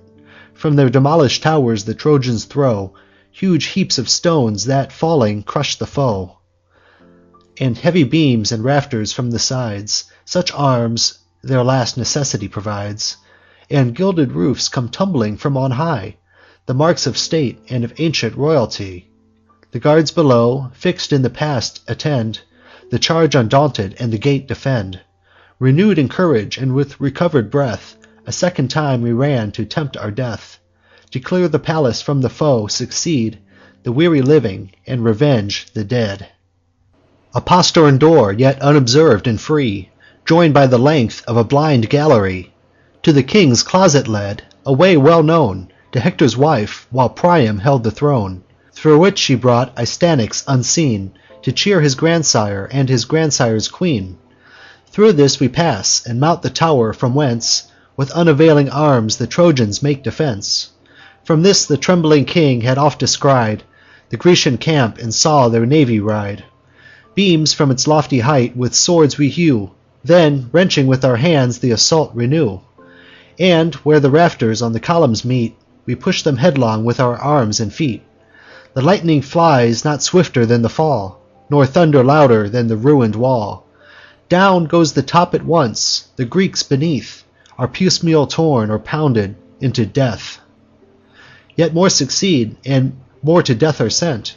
We cease not from above, nor they below relent. Before the gate stood Pyrrhus, threat'ning loud, with glittering arms, conspicuous in the crowd. So shines, renew'd in youth, the crested snake, who slept the winter in a thorny brake, and, casting off his slough when spring returns, now looks aloft, and with new glory burns. Restor'd with poisonous herbs, his ardent sides reflect the sun, and raised on spires he rides. High o'er the grass, hissing, he rolls along, and brandishes by fits his forky tongue. Proud Periphas and fierce Automedon, his father's charioteer, together run. To force the gate, the Scyrian infantry rush'd in on crowds, and the barred passage free. Ent'ring the court, with shouts the skies they rend, and flaming firebrands to the roofs ascend. Himself among the foremost deals the blows, and with his axe repeated strokes bestows. On the strong doors then all their shoulders ply, till from the posts the brazen hinges fly. He hews apace; the double bars at length yield to his axe and unresisted strength. A mighty breach is made; the rooms conceal'd appear, and all the palace is revealed. The halls of audience and of public state, and where the lonely queen in secret sate. Arm'd soldiers now by trembling maids are seen, with not a door and scarce a space between. The house is fill'd with loud laments and cries, and shrieks of women rend the vaulted skies. The fearful matrons run from place to place, and kiss the thresholds and the posts embrace. The fatal work inhuman Pyrrhus plies, and all his father sparkles in his eyes. Nor bars, nor fighting guards his force sustain; the bars are broken, and the guards are slain. In rush the Greeks, and all the apartments fill. Those few defendants whom they find, they kill. Not with so fierce a rage the foaming flood roars when he finds his rapid course withstood; bears down the dams with unresisted sway, and sweeps the cattle and the cots away.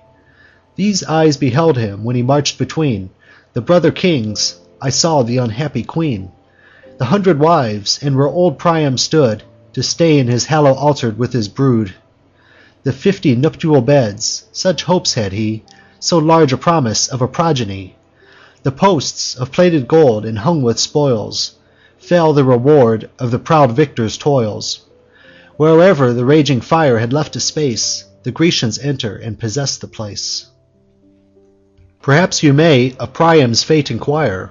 He, when he saw his regal town on fire, his ruined palace, and his entering foes, on every side inevitable woes, in arms, disused, invest his limbs decay'd, like them with age, a late and useless aid. His feeble shoulders scarce the weight sustain, loaded, not arm'd, he creeps along with pain, despairing of success, ambitious to be slain. Uncover'd, but by heav'n there stood in view an altar near the hearth a laurel grew, dotted with age, whose bough encompass round the household gods, and shade the holy ground. Here Hecuba, with her helpless train of dames, for shelter sought, but sought in vain. Driven like a flock of doves along the sky, their images they hug, and to their altars fly. The queen, when she beheld her trembling lord, and hanging by his side a heavy sword, "What rage," she cried, "has seized my husband's mind? What arms are these, and to what use designed? These times want other aids. Were Hector here, even Hector now in vain, like Priam would appear. With us one common shelter thou shalt find, or in one common fate with us be joined." She said, and with a last salute embrac'd the poor old man, and by the laurel placed. Behold, Polites, one of Priam's sons, pursued by Pyrrhus, there for safety runs. Thro' swords and foes, amazed and hurt, he flies, thro' empty courts and open galleries. Him Pyrrhus, urging with his lance, pursues, and often reaches, and his thrusts renews. The youth, transfix'd with lamentable cries, expires before his wretched parents' eyes, whom, gasping at his feet, when Priam saw, the fear of death gave place to nature's law, and shaking more with anger than with age, "The gods," said he, "requite thy brutal rage, as sure they will, barbarian, sure they must, if there be gods in heaven, and gods be just. Who takest in wrongs an insolent delight, with a son's death t' infect a father's sight? Nor he whom thou in lying fame conspire to call thee his, not he thy vaunted sire. Thy used my wretched age, the gods he fear'd, the laws of nature and of nations heard. He cheer'd my sorrows, and for sums of gold the bloody carcass of my Hector sold, pitied the woes a parent underwent, and sent me back in safety from his tent." This said, his feeble hand a javelin threw, which, fluttering, seemed to loiter as it flew. Just, and but barely, to a mark it held, and faintly tinkled on the brazen shield. Then Pyrrhus said, "Go thou from me to fate, and to my father my foul deeds relate. Now die!" And with that he dragged the trembling sire, sliddering thro' the clotter'd blood and holy mire. The mingled paste his murder'd son had made, haul'd from beneath the violated shade, and on the sacred pile the royal victim laid. His right hand held his bloody falchion bare, his left he twisted in his hoary hair. Then, with a speeding thrust, his heart he found. The lukewarm blood came rushing thro' the wound. The sanguine streams distain'd the sacred ground. Thus Priam fell, and shar'd one common fate, and with Troy in ashes, and his ruined state. He, who the scepter of all Asia sway'd, whom monarchs like domestic slaves obey'd. On the bleak shore now lies the abandoned king, a headless carcass, and a nameless thing. Then, not before, I felt my curdled blood congeal with fear, my hair with horror stood. My father's image fill'd my pious mind, lest equal years might equal fortune find. Again I thought of my forsaken wife, and trembled for my son's abandoned life. I looked about, but found myself alone. Deserted at my need, my friends were gone. Some spent with toil, some with despair oppress'd, leaped headlong from the heights, the flames consumed the rest. Thus, wandering in my way, without a guide, the graceless Helen in the porch I spied. Of Vesta's temple, there she lurked alone. Muffled she sate, and what she could, unknown. But by the flames that cast their blaze around, that common bane of Greece and Troy I found. For Ilium burns, she dreads the Trojan sword, more dreads the vengeance of her injured lord. Even by those gods who refuged her aboard, trembled with rage the strumpet I regard, resolved to give her guilt the due reward. Shall she triumphant sail before the wind, and leave in flames unhappy Troy behind? Shall she her kingdom and her friends review, in state attended with a captive crew, while unreveng'd the good old Priam falls, and Grecian fires consume the Trojan walls? For this the Phrygian fields in Xanthian flood were swell'd with bodies, and were drunk with blood? 'Tis true, a soldier can small honour gain, and boast no conquest from a woman slain; yet shall the fact not pass without applause, of vengeance taken in so just a cause. The punish'd crime shall set my soul at ease, the murmuring manes of my friends appease. Thus while I rave, a gleam of pleasing light spread over the palace, and shining heav'nly bright. My mother stood reveal'd before my sight; never so radiant did her eyes appear; not her own star confess'd a light so clear. Great in her charms, as, when on gods above She looks and breathes herself into their love. She held my hand, the destin'd blow to break, then from her rosy lips began to speak. My son, from whence this madness, this neglect Of my commands and those whom I protect? Why this unmanly rage? Recall to mind whom you forsake, what pledges leave behind. Look if your helpless father yet survive, or if Ascanius or Creusa live. Around your house the greedy Grecians err, and these had perish'd in the nightly war, but in my presence and protecting care. Not Helen's face, nor Paris was in fault, but by the gods was this destruction brought.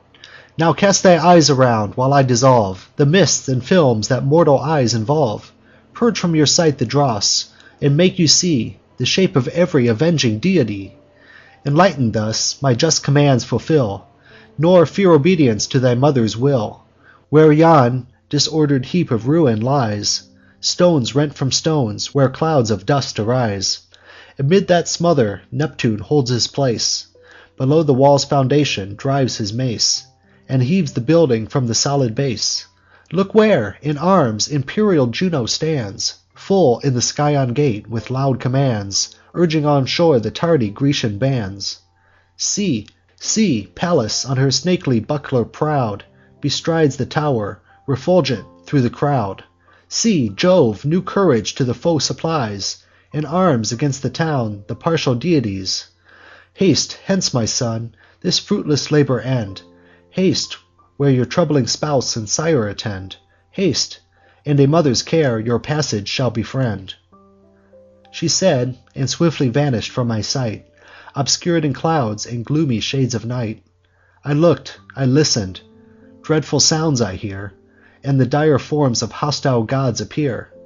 Troy sunk in flames I saw, nor could prevent, and Ilium from its old foundations rent like a mountain ash, which dared the winds, and stood the sturdy strokes of labouring hinds. About the roots the cruel axe resounds, and stumps are pierced with oft-repeated wounds. The war is felt on high; the nodding crown now threats a fall, and throws the leafy honours down. To their united force it yields, though late, and mourns with immortal groans the approaching fate. The roots no more their upper load sustain, but down she falls, and spreads a ruin thro' the plain. Descending thence, I scrape thro' foes and fire. Before the goddess foes and flames retire. Arriv'd at home, he, for whose only sake, or most for his, such toils I undertake. The good Anchises, whom, by timely flight, I propos'd to secure on Ida's height, refus'd the journey, resolute to die, and added his funerals to the fate of Troy. Rather than exile and old age sustain, go you, whose blood runs warm in every vein.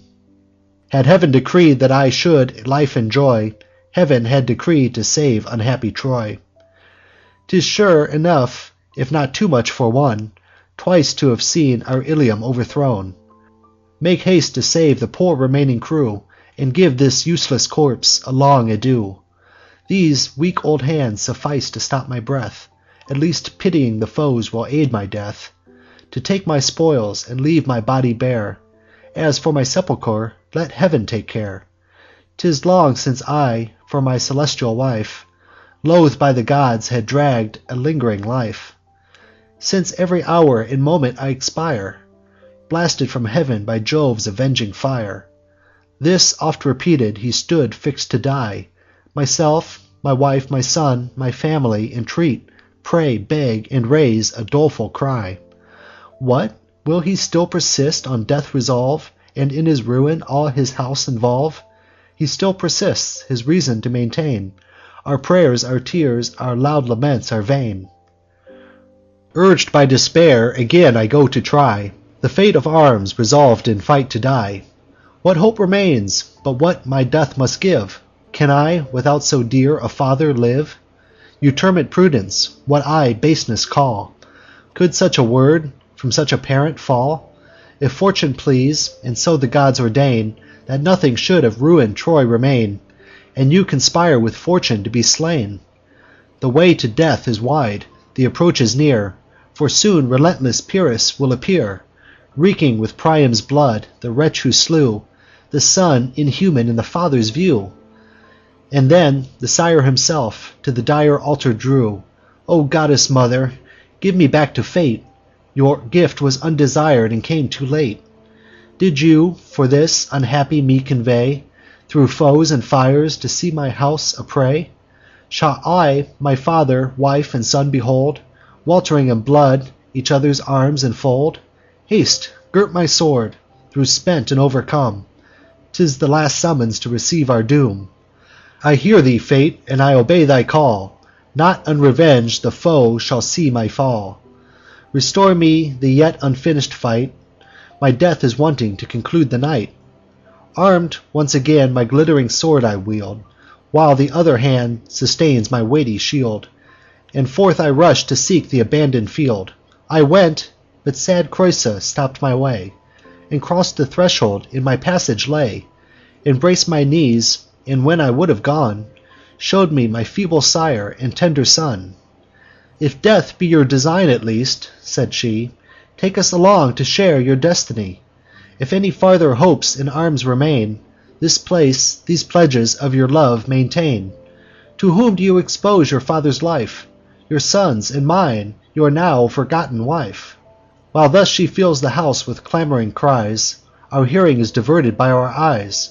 For while I held my son, in the short space betwixt our kisses and our last embrace, strange to relate, from young Ulysses' head a lambent flame arose, which gently spread around his brows and on his temples fed. Amazed, with running water we prepare to quench the sacred fire and slake his hair. But old Anchises, versed in omens, reared his hands to heaven, and this request preferred: if any vows almighty Jove can bend, thy will, if piety can prayers commend, confirm the glad presage which thou art pleased to send. Scarce had he said, when on our left we hear a peal of rattling thunder roll in air. There shot a streaming lamp across the sky, which on the winged lightning seemed to fly. From o'er the roof the blaze began to move, and trailing vanish'd in the Idaean grove. It swept a path in heaven, and shone a guide, then in a streaming stench of sulphur died. The good old man with suppliant hands implored the gods' protection, and their star adored. Now, said he, my son, no more delay. I yield, I follow where heaven shows the way. Keep, O my country gods, our dwelling place, and guard this relic of the Trojan race, this tender child. These omens are your own, and you can yet restore the ruined town. At least accomplish what your signs foreshow. I stand resigned, and am prepared to go. He said. The crackling fires appear on high, and driving sparkles dance along the sky. With Vulcan's rage the rising winds conspire, and near our palace roll the flood of fire. Haste, my dear father, 'tis no time to wait, and load my shoulders with a willing freight. Whate'er befalls, your life shall be my care. One death or one deliverance we will share. My hand shall lead our little son, and you, my faithful consort, shall our steps pursue. Next, you, my servants, heed my strict commands. Without the walls a ruined temple stands. To Ceres, hallowed once, a cypress nigh shoots up her venerable head on high. By long religion kept, there bend thy feet, and in divided parties let us meet. Our country gods, the relics and the bands, hold you, my father, in your guiltless hands. In me 'tis impious holy things to bear, red as I am with slaughter, new from war, till in some living stream I cleanse the guilt of dire debate and blood and battle spilt. Thus ordering all that prudence could provide, I clothe my shoulders with a lion's hide and yellow spoils, then on my bending back the welcome load of my father take. When on my better hand Ascanius hung, and with unequal paces tripped along, Creusa kept behind. By choice we stray through every dark and every devious way. I, who so bold and dauntless just before the Grecian darts and shocks of lances bore, at every shadow now am seized with fear, not for myself, but for the charges I bear, till near the ruined gate arrived at last, secure, and deeming all the danger past. A frightful noise of trampling feet we hear. My father, looking through the shades with fear, cried out, "Haste, haste, my son, the foes are nigh, their swords and shining armour I descry."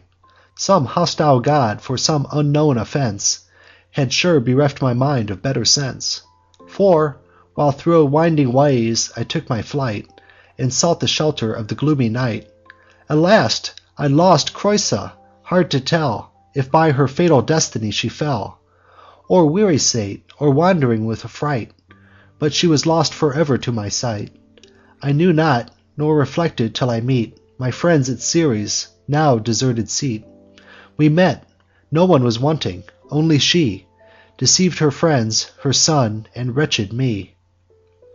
What mad expressions did my tongue refuse? Whom did I not of gods and men accuse? This was the fatal blow that pained me more than all I felt from ruined Troy before. Stung with my loss, and raving with despair, abandoning my now forgotten care, of counsel, comfort, and of hope bereft, my sire, my son, my country gods I left. In shining armour once again I sheathe my limbs, not feeling wounds, nor fearing death. Then headlong to the burning walls I run, and seek the danger I was forced to shun. I tread my former tracks, through the night explore every passage, every street I crossed before. All things were full of horror and affright, and dreadful even the silence of the night. Then to my father's house I make repair, with some small glimpses of hope to find her there. Instead of her, the cruel Greeks I met. The house was filled with foes, with flames beset. Driven on the wings of winds, whole sheets of fire through air transported to the roofs aspire. From whence to Priam's palace I resort, and search the citadel and desert court. Then unobserved I passed by Juno's church. The guard of Grecians had possessed the porch. There Phoenix and Ulysses watch prey, and thither all the wealth of Troy convey, the spoils which they from ransacked houses brought, and golden bowls from burning altars caught, the tables of the gods, the purple vests, the people's treasure, and the pomp of priests, a rank of wretched youths with pinioned hands, and captive matrons in long order stands. Then with ungoverned madness I proclaim through all the silent street Creusa's name. Creusa still I call, at length she hears, and sudden thro' the shades of night appears no more Creusa, nor my wife, but a pale spectre larger than the life.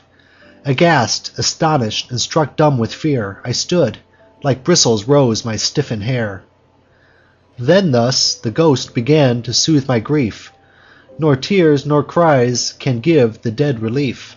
Desist, my much-loved lord, to indulge your pain, you bear no more than what the gods ordain. My fates permit me not from hence to fly, nor he, the great controller of the sky. Long wandering ways for you the powers decree, on land hard labours and a length of sea. Then, after many painful years are past, on Latium's happy shore you shall be cast, where gentle Tiber from his bed beholds the flowery meadows and the feeding folds. There end your toils, and there your fates provide a quiet kingdom and a royal bride. There fortune shall the Trojan line restore, and for you, lost Creusa, weep no more. Fear not that I shall watch with servile shame the imperious looks of some proud Grecian dame, or, stooping to the victor's lust, disgrace my goddess mother, or my royal race. And now farewell. The parent of the gods restrains my fleeting soul in her abodes. I trust our common issue to your care, she said, and gliding past unseen in air.